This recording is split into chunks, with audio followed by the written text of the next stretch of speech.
When the OnePlus 9 Pro was launched, there was so much hype around it because of the Hasselblad tie-up. I also bought into the hype and was expecting some amazing results from its cameras. Unfortunately, the camera experience turned out to be a mixed bag with some seriously impressive highs and some downright stupid lows. Now, 1 year later, with its successor, the OnePlus 10 Pro already available in the market, does it make any sense to buy this phone, the OnePlus 9 Pro? Well, let's find out in this video.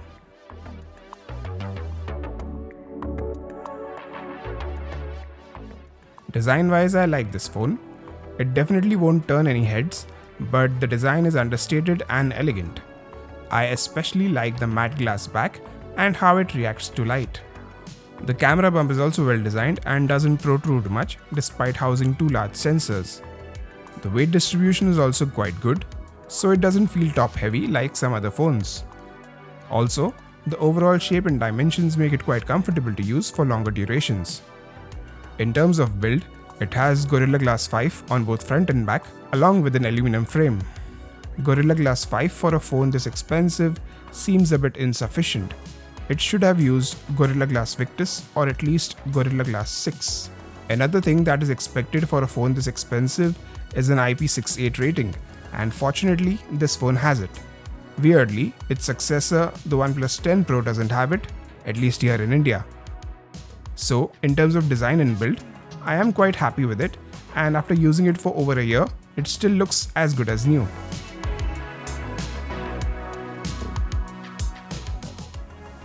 In terms of display, this phone ticks pretty much all the boxes. This is a 6.7-inch 120Hz LTPO AMOLED display with Quad HD Plus resolution, 1 billion colors and 240Hz touch sampling rate.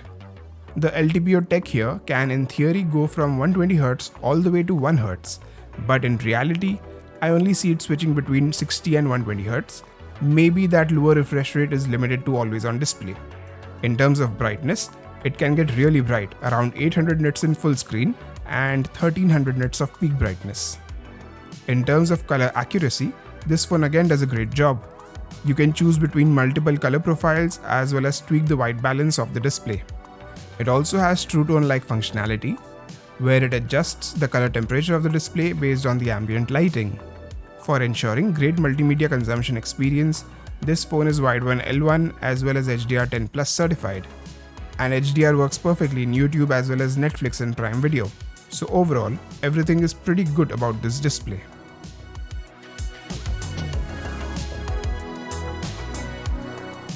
Coming to audio, this phone does a good job. You get stereo speakers which sound pretty good. Here is a sample.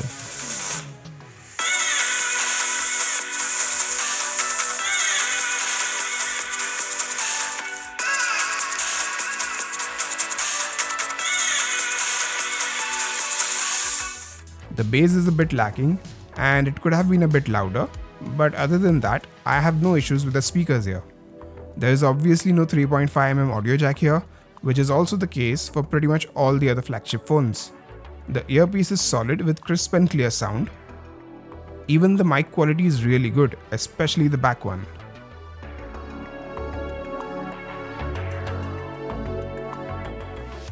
Okay, now the camera department is a complete roller coaster with a lot of highs and lows. Starting with the camera specs, the main camera as well as the ultrawide utilize fantastic hardware. The 3.3x telephoto camera is also decent, but the addition of a 2-megapixel monochrome sensor on a flagship phone like this is just not cool. Also, the 16-megapixel selfie camera is quite outdated as it has been used on many older OnePlus phones. Coming to the image samples, the primary camera is really good in almost every situation. The colors and details are very impressive. As it has a pretty big sensor, it creates a very nice natural bokeh when shooting close-up objects. Even in low light, the night mode does a great job with plenty of details being captured while keeping the image virtually noise-free. Using Pro mode, you can capture shots in 12-bit RAW with a lot of tweaking potential. The only area where this primary camera struggles is with dynamic range. It's decent, but compared to something like the Vivo X70 Pro Plus, you can easily see that a lot of shadows are being crushed on the OnePlus. Coming to the ultra-wide camera, this has to be one of the best ultra-wide cameras on any phone. It is very similar to the primary camera in terms of image quality, with a lot of details and great colors. It is also one of the best ultra-wide cameras for low light. It also doubles up as one of the best macro cameras on any phone. It is sad to see that OnePlus has downgraded the ultra-wide camera on the 10 Pro by using a much smaller sensor which also lacks macro capabilities. The 3.3x telephoto camera here is average. It does a decent job in good light, but in terms of color parity with other cameras, it is not very consistent. In low light conditions, the telephoto camera is not even used.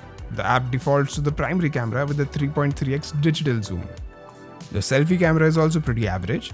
It does well in good lighting with natural skin tones and decent dynamic range, but in low light, the image becomes much softer and lacks details. Also, there is no night mode for selfies, which is just plain stupid. Even the OnePlus Nord and Nord 2 have much superior selfie cameras, and they are less than half the price of this phone. Anyways, coming to video recording, this phone does really well in some areas, but it completely falters in other areas.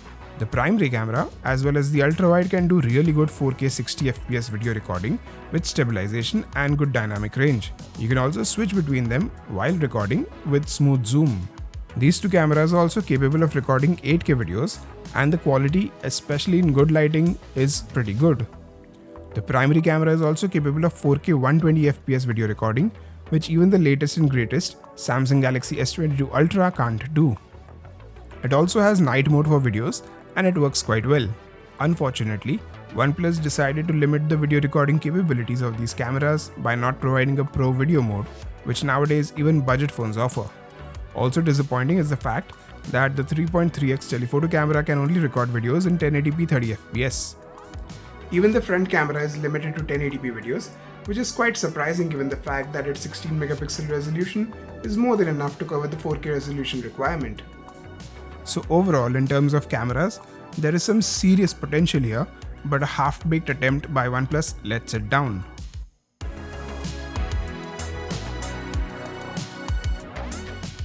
Performance is one area where I don't have very major problems with this phone. It is powered by Snapdragon 888, which is quite a beast in terms of performance. In day-to-day use, this phone is as smooth as it gets, and it feels very responsive. Even in terms of benchmarks, this phone scores pretty high. As far as sustained performance is concerned, it does a good job here as well.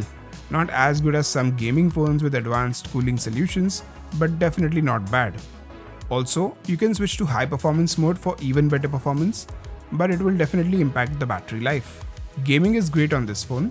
Games like Asphalt 9, Call of Duty and BGMI run at 60fps at max settings without any problems. However, many games like Subway Surfers, which support 120fps, are limited to 60fps on this phone.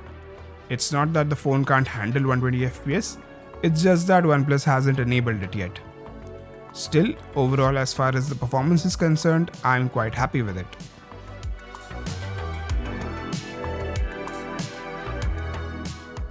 Okay, now moving to the software department, this is where OnePlus really messed up, especially in the last few months. So the biggest USP of OnePlus has always been Oxygen OS, known for its stock Android-like aesthetics and bloatware-free experience. Unfortunately, OnePlus has made a mess out of it in the recent past. Since the Android 12 update, Oxygen OS has moved to a new codebase, which is the same as the one used by ColorOS of Oppo.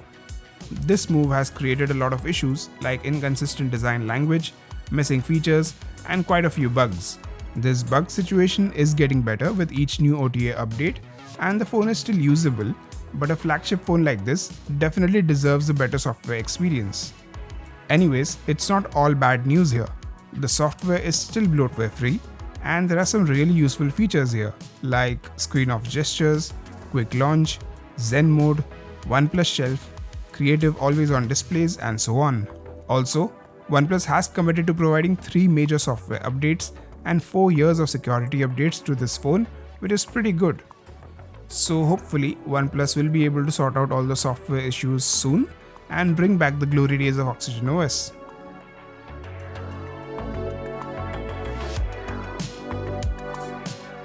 Next is the battery department.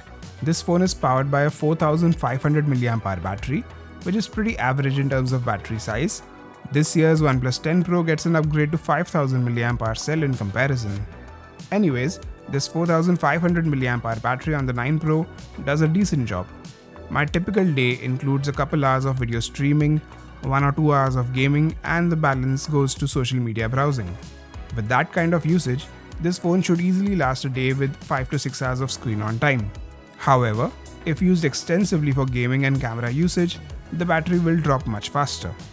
Anyways, even with an average battery life, I have absolutely no battery anxiety with this phone, and this 65-watt charger is the reason.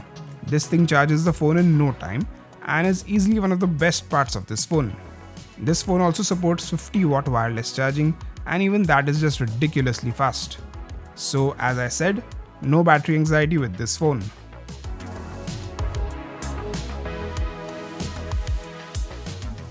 This phone has a very useful hardware feature, the alert slider.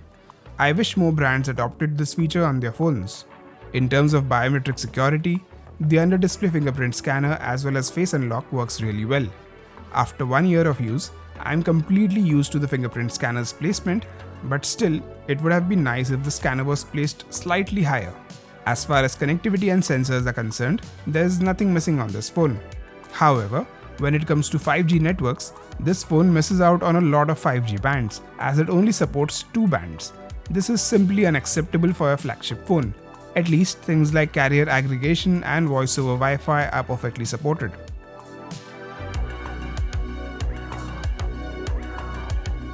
Compared to the new OnePlus 10 Pro, this phone offers a very similar feature set while providing superior ultra-wide and macro capabilities and being significantly cheaper.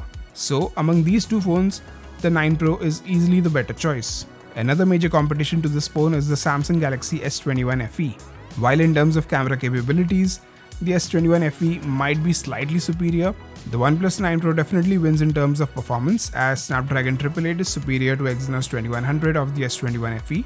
The OnePlus 9 Pro is also better in terms of design and build, as well as providing a much faster charging solution out of the box. So to conclude, OnePlus 9 Pro was a major missed opportunity last year, but now with its revised pricing, it has become a lot more appealing. Under 50,000 rupees, there is hardly any phone that can provide everything that the OnePlus 9 Pro offers. So despite its flaws, it is easily one of the best options to consider under 50,000 rupees and certainly a much better deal than the OnePlus 10 Pro. That's it for this video. Hope you enjoyed it and found it helpful. Please like, comment, share and subscribe to my channel down below. Thanks for watching.